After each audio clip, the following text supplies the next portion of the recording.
Saya akan menjelaskan tentang sad al-zari'ah. Sad al-zari'ah berasal dari kata sad dan zari'ah. Sad berarti menutup, sedangkan zari'ah berarti perantara.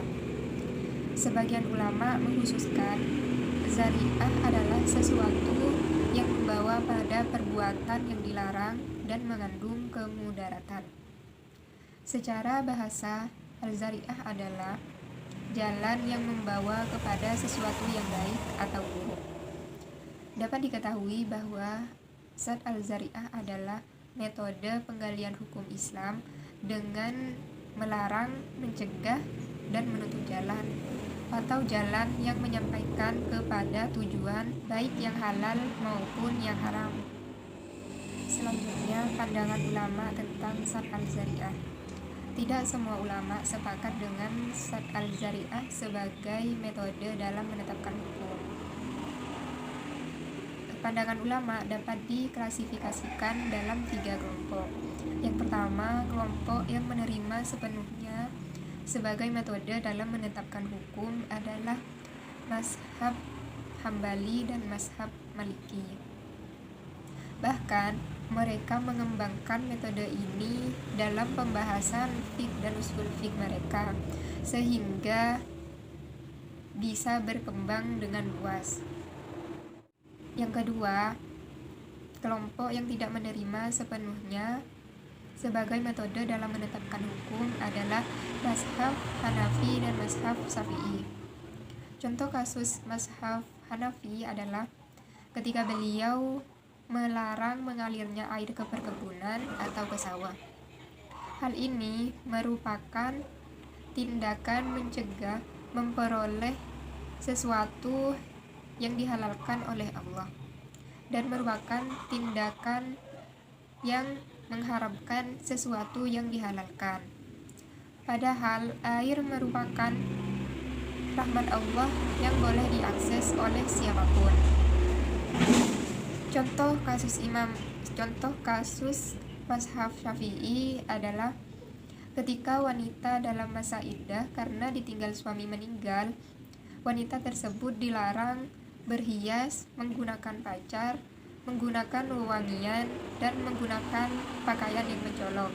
Karena dengan berhias, wanita tersebut menarik lelaki. Padahal wanita tersebut masih dalam keadaan tidak boleh dinikahi. Ketiga, kelompok yang menolak sepenuhnya sebagai metode dalam menetapkan hukum adalah mazhab Zahiri. Contoh kasusnya adalah ketika Ibnu Has sangat menentang ulama Hanafi dan Maliki yang mengharamkan perkawinan laki-laki dalam keadaan sakit keras sehingga dikhawatirkan meninggal. Pelarangan tersebut mengharamkan sesuatu yang jelas-jelas halal, karena menikah dan mendapatkan warisan karena hubungan perkawinan merupakan sesuatu yang halal. Selanjutnya, contoh sad al-zari'ah yang berhubungan dengan ilmu ekonomi dan bisnis Islam.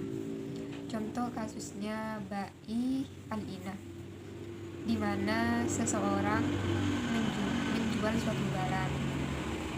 Contohnya, si A menjual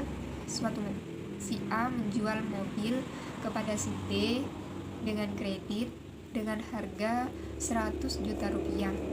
Tak lama kemudian, si A membelinya kembali dengan harga 80 juta rupiah tunai. Sehingga si B menerima uang 80 juta rupiah dari si A. Si B menerima uang 80 juta rupiah, tetapi masih harus membayar uang kredit mobilnya. Sehingga transaksi tersebut dapat disimpulkan bahwa si B meminjam uang kepada si A senilai 80 juta rupiah, tetapi harus membayar senilai 100 juta rupiah. Transaksi tersebut termasuk dalam kategori riba. Demi menghindari riba, maka ba'i al-inah diharamkan karena sad al-zari'ah. Sekian penjelasan dari saya, kurang lebihnya mohon maaf. Wassalamualaikum warahmatullahi wabarakatuh.